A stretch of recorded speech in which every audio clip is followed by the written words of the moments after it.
Тәуелсіздік даңғылы Нұр-Сұлтан қаласының оңтүстік шығысында Алматы ауданында орналасқан күре жол. Жұмабек Тәшенов көшесінен басталып, Панфилов көшесімен аяқталады.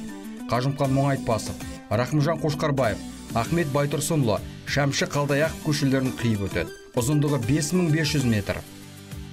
Даңғылдың атауы Қазақстанның тәуелсіздігі құрметіне қойылған.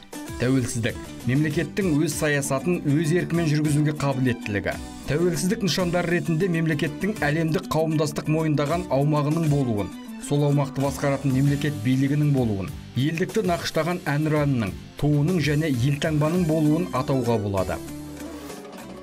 Тәуелсіздік даңғылы бойында Тәуелсіздік алаңы, Тәуелсіздік сарайы, Қазақ елі монументі, Қазақстан Республикасы Ішкі істер министрлігі, Толқын спорт кешені, Бейбітшілік және келісім сарайы, Ұлттық музей, Кегок компаниясының ғимараты орналасқан.